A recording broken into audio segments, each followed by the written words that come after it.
Afternoon. Deadline 7 p.m. on Monday. Just in case it's a scheduled notice. How busy are you expecting to be, and what are your priorities? Priorities is to make the squad as strong as possible for the rest of the season. That's always the priority of every manager.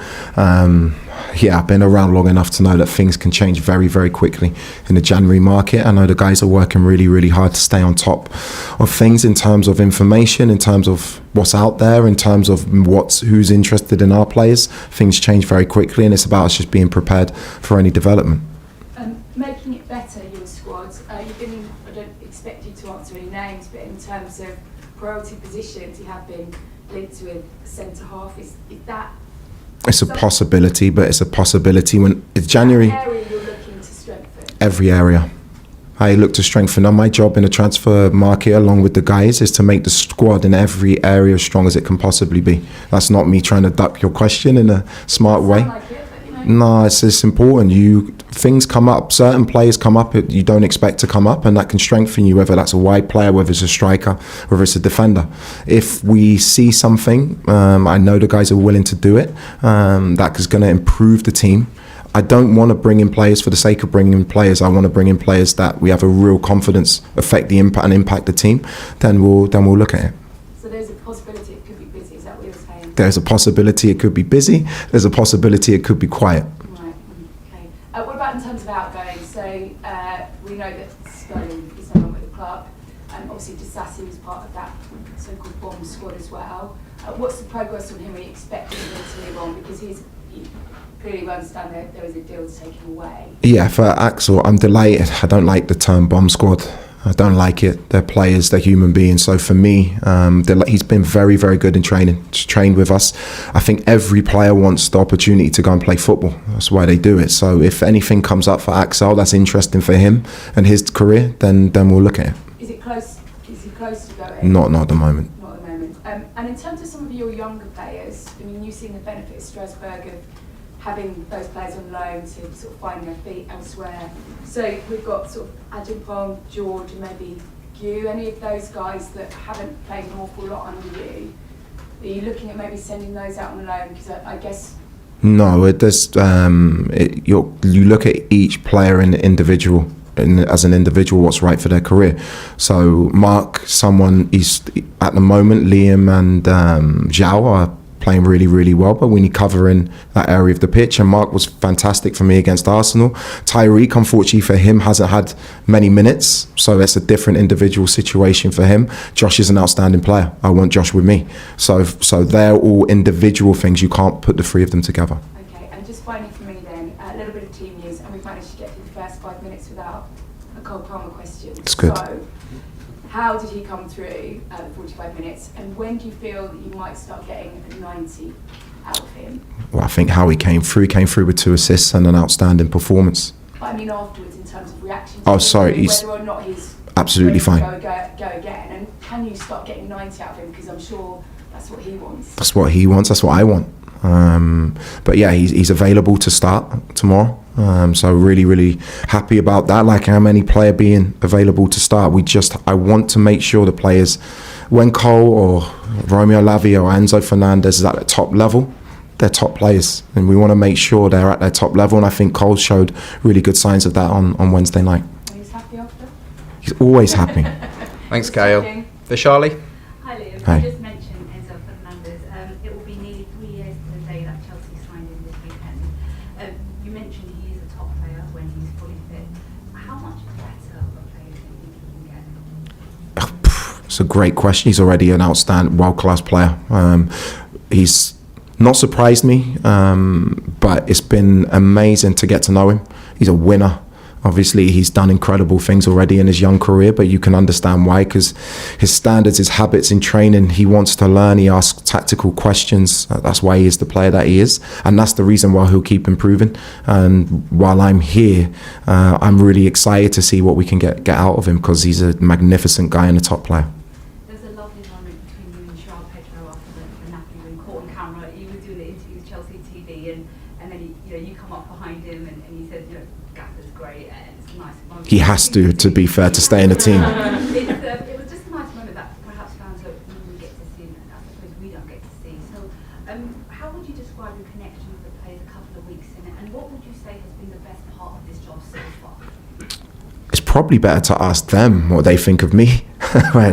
You're your manager, you probably know 20% of the full story. I feel very happy here. The players have been a delight to work with. I think they're really engaged. I think they're showing a real belief in what we're trying to do together. But I think winning helps, to be honest. Winning helps your message as a coach, and we have to keep doing our very, very best to win games. But so far, I can't say a bad thing about them as a group. They're young, they're talented, they're gifted, but they want to learn and they want to improve, and they're really good signs. And in terms of West Ham tomorrow, they've obviously seen an upturn in response Yeah. to it in recent weeks, a couple of tactical changes in the last couple of games, and of course they've added Adama Traore to their squad. How do you expect to see them set up and play, and where do you think this game could be won and lost for your team? No, I'm not surprised Nuno has put his stamp on the team. All of his teams have always been really well organised without the ball, whether that's a 4-4-2 shape or a 5-4-1 without the ball, and they've always been very good in transition moments, and Bowen and Somerville are real threats for them, something we've spoken about. For me, tomorrow is the biggest game of the season. It's very simple. I'm going to find out so much. We're in a good place. If you want to be a consistent winning team, these are the games where you have to step forward and not be complacent after an away win in Italy to come back 3 days later. I want to see the consistency levels of the groups. That's why, for me, this is a massive marker of where we're really at. Thanks for Charlie. John? On Cole Palmer, you said about João Pedro, he's been in your office 3 or 4 times, he's sick of talking to you. Does that kind of approach work with someone like Cole Palmer, or is it, horses for courses, and you maybe try something else with him, or has he been in with you as well? He's been in a few times. I haven't got time. I've got to get to know the players. I've got to get to know them, what makes them tick. Each player is an individual, as a human being, their personality traits, what they need. Some players need a lot of attention, other players need leaving alone. I understand that. Whether it's João or Cole or Enzo or Moy or Reece, I try and treat them for who they are and try and get the best out of each individual, and hopefully that can happen for Cole. The win in Naples was obviously a massive win for the players, for the club, but how important was it for you and what you're trying to do here? I was asked that question Wednesday night. It's not about how important it is for me, it's how important it is for the club. How important. Because the profile of the manager is so high here, especially when you first come in. So surely it is about you as well? I'm part of a team, I'm part of a club, I'm part of an organisation. I don't walk away from the game in Naples going, oh, that was massive for me. That's not what it's about. It was massive that we got through. I don't see life in that way. It's not, we need to keep winning games of football. That's done. My focus is now on West Ham. It's not about a statement win or what people say outside of the club about me. Doesn't make any difference. I want to win each game that we play, or what people think. And the way you make people like you is to win. And just final one on the transfers. How does it work? Do you go to the sporting directors and say, I'd like this, this and this? Or do they come to you and say, we suggest this, this and this? It's just a conversation. We have conversations about each individual of the team. We have conversations about the areas of the pitch where we can improve, whether that's within the building as well, and how we improve them. It's just natural conversations. And so far, I'm not just talking about here. Obviously, I had 18 months with the guys in Strasbourg. It's very collaborative. And the great thing is we're very aligned. We want a winning team. And I know I'm very well backed if I push for something. At the same time, it has to be right for the club in many different ways. Simon? Hi, in terms of players you've spoken to, have you been speaking to Levi at all? Yeah, spoke to him this morning. Yeah. How is he? How's he getting on? Really good. Again, what a professional. He's working so hard in terms of his rehab. It's been brilliant to see him back out on the pitch now, doing his running, which is a huge step for him after, obviously, ACL is a really difficult injury. He's itching to get back. But again, we need to make sure that when he is back, he feels 100% perfect. And again, another outstanding player I can't wait to work with. Do you think it's starting to look positive that he could be back before the end of the season? Yes, but it's step by step. And I don't want to make promises that I can't keep. At the moment, he's in a really good place. He's on good track. I don't like putting timeframes on injuries because I think it puts unnecessary pressure on players where their health is the most important thing. And just quickly on the injury front, though, like the other players like Tosin, Sugo, Is Romeo sort of any closer?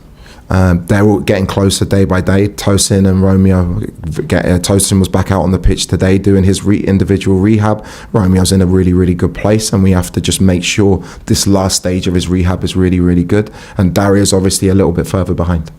Rob? Hi Liam.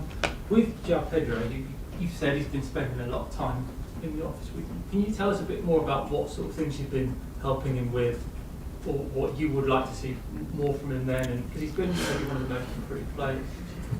Nice. João's an outstanding, magnificent footballer. We know of his talent level, his ability, and he's still very, very young. I think my private conversations with players are private for a reason. What I want to see, not just from João, but from the team, I just want to see maximal intensity in the team. I want to see a team that runs, a team that's together, where all 11 players are back defending, where all 11 players are attacking as a unit. You have to be fit and you have to press to be in my team. And I think for João, the goals he's scoring is because he's working so hard without the ball. And his positions he's picking up, because he's working hard without the ball, allow him to receive the ball in the areas he wants to. And I think he's been, his performance against Napoli was incredible. I mean, the club's been looking for that sort of 20, 25 goal a season striker for a long time, not quite cracked the case. Do you see him growing into that role? He has huge potential to do that, huge potential to be a goal scorer. Same for Liam, at the age that they're at. There's not many 25 goal a season strikers in world football because the game is changed in a different way. It's harder for the defensive levels of teams, especially in the Premier League at top. You get double marked if you're a really, really good striker. But João and Liam have the potential to be consistent goal scorers for sure.